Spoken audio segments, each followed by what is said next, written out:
Hey internet buddies, specifically you, the junior kerosene lantern hoarders. Maybe you're thinking about getting into hoarding and restoring kerosene lanterns, or maybe you got your granddad's or your great-granddad's lantern for Christmas. Maybe you're crossing over and branching out from those dreadful gas pressure things.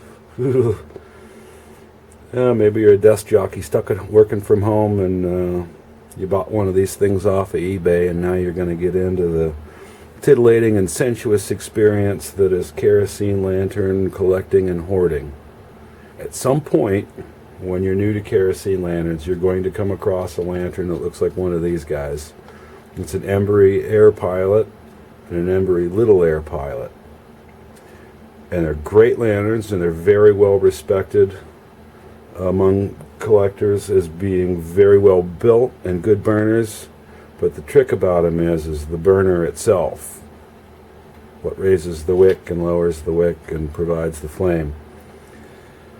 So at some point you may very well be asking yourself, how the fuck do I get the burner out of this thing? Because this is an Embury rising cone bayonet style burner. Here. Now a rising cone simply means that the little cone that goes over the burner rises with the globe plate.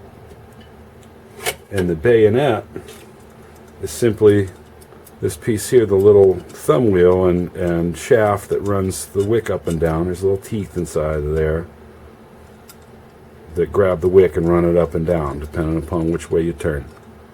So the bayonet is this, and this goes all the way through, whereas other burners, they don't. So we'll take a look at what this bayonet style burner is, how it works, and how the hell you get it out. But before we do that, we'll have a look at the just a couple of other burners, standard, very common burners, to help better explain what's so difficult about those guys. Now, this is not an Embury lantern. This is a Prisco, and it's got a standard slip fit burner. Very common, and it's usually much older than the bayonet style burners. This is a slip fit burner, and slip fit is exactly everything about it is slip fit. It's really intuitive for a new collector to get a hold of something like this. Say, oh, especially if the cone is brass. This is the cone, and you can see, you know, this is separate from this piece.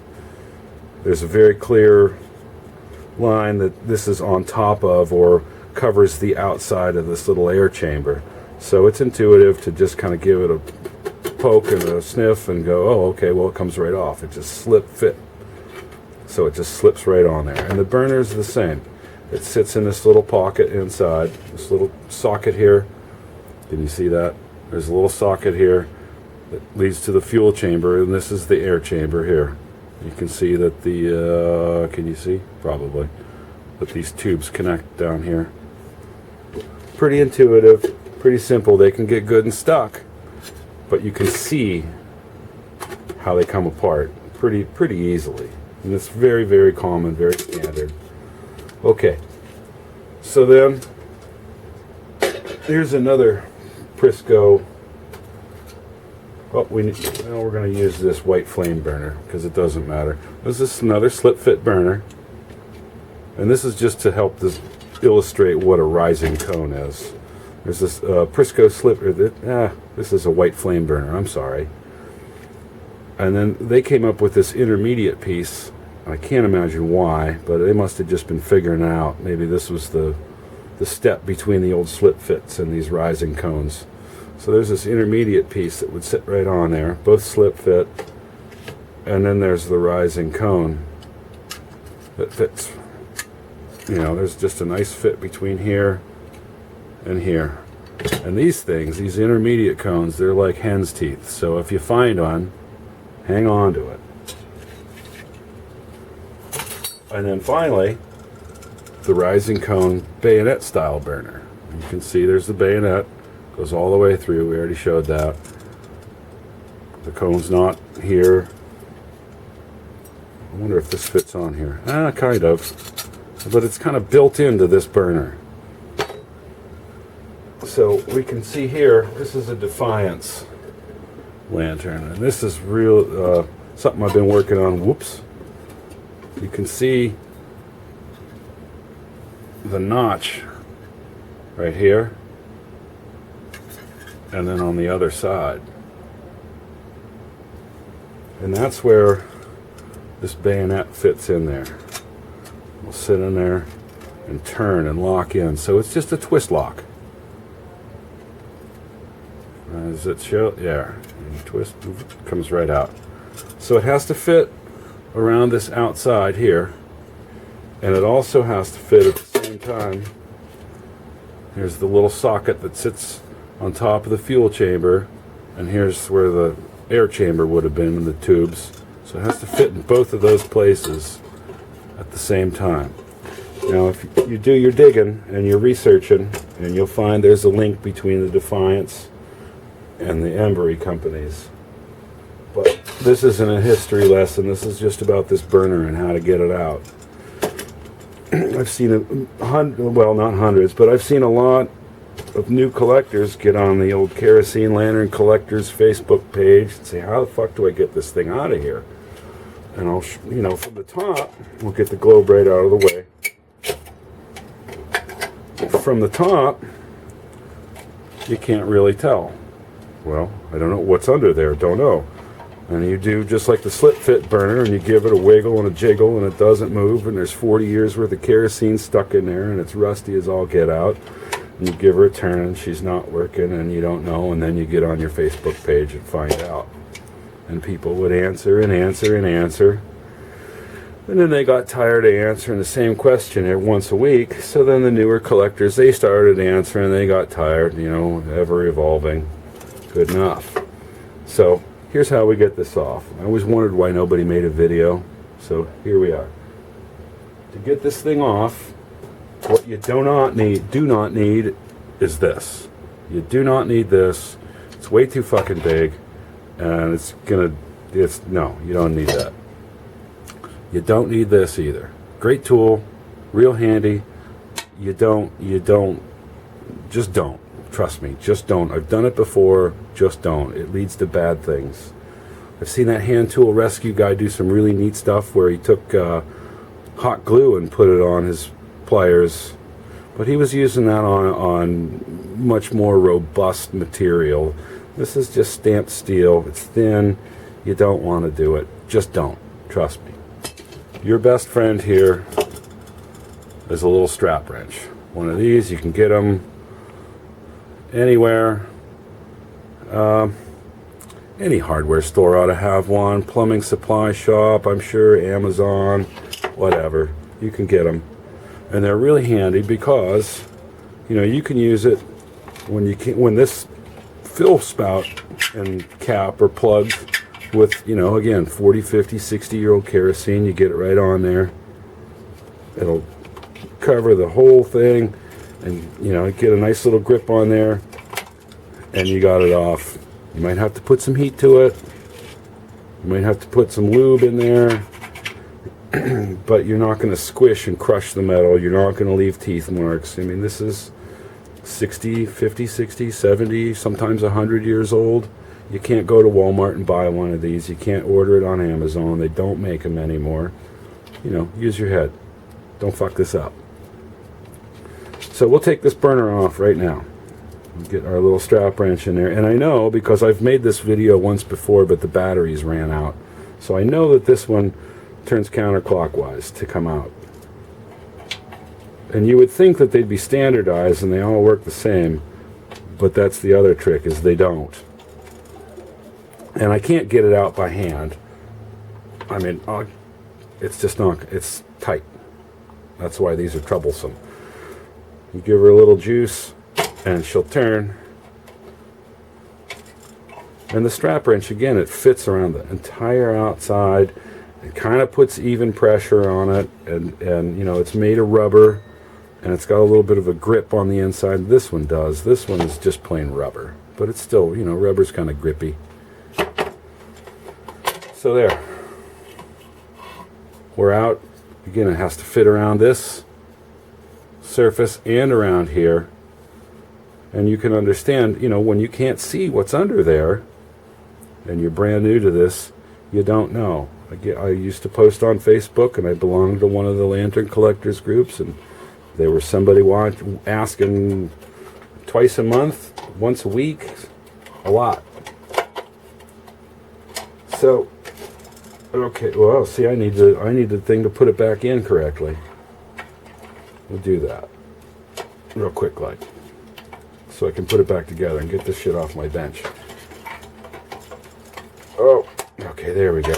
Does that wick come up? It does. It's a little sticky, but it does. I left this with well, I drained the kerosene out of it, but I left it, it's been sitting for years. Get the globe right back in there, get it out of the way. Now we turn that counterclockwise to get it out. Now here, I've got an earlier Embury lantern. The thumb wheel's a little different, and this one you could take it apart and get a look at her. It's just there's little, it's been peened. That's what they do. They stick the top on there and they peen it right on, or they did. And I've got it backwards. There's a little slot there for this.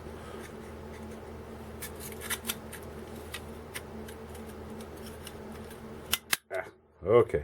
The important part here is this red one, the air pilot, we turned it counterclockwise to get the burner out. If you look right here, we've got to turn this one counterclockwise to lock it in. And this one, believe me, you can see it's plenty rusty. This one actually came out by hand. But they don't always do that. And that's where you run into the trouble. When you've never seen one, and you don't know what you're doing. Yeah, okay, so this one locks in by turning counterclockwise. This one comes out by turning counterclockwise. Sorry, I made the wrong motion.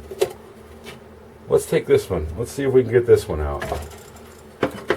This is the number one, or I'm sorry, yeah, that's correct. Number one little air pilot. It's 3/4 the size, you can see. Number one, because this one takes a 5/8 wick. This is a number two, it takes a 7/8 wick. So let's see if we can get this burner out. I bought this, I don't even remember when or where.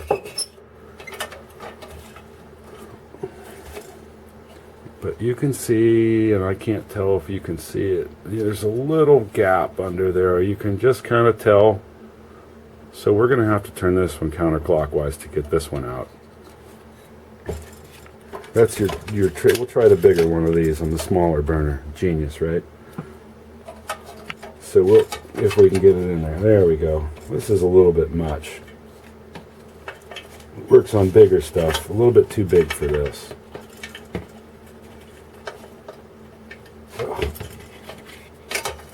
You know, like I said, take your time. Oh, there we go. Take your time with this stuff. They get rusted in there. I've had Embury burners that I'd spray once a week with a lube, penetrating oil.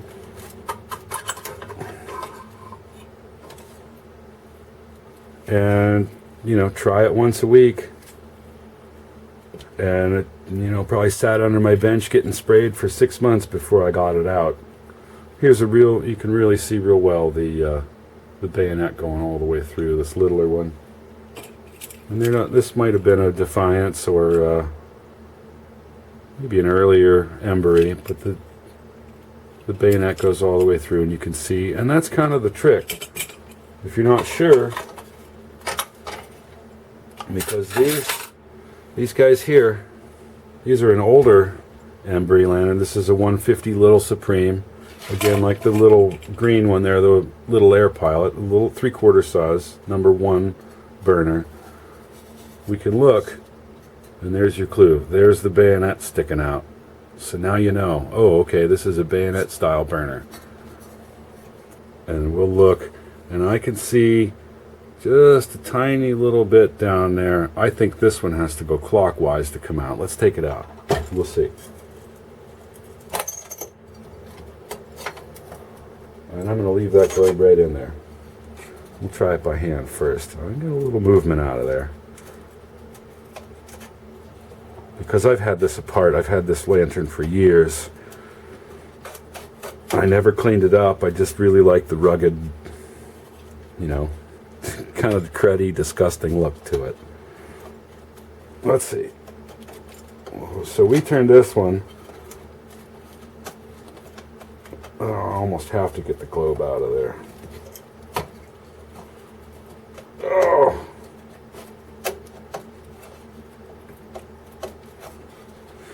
Sometimes I've heard collectors say, hey, you put a little dab of Vaseline down there in that little socket down below. Oh, I didn't have, oh, wait. I'm going this way, I think. And I shouldn't pry up on that like that. The shaft, the bayonet. Oh, this is where the lubricant comes into play. And I got some, it's over there. I kind of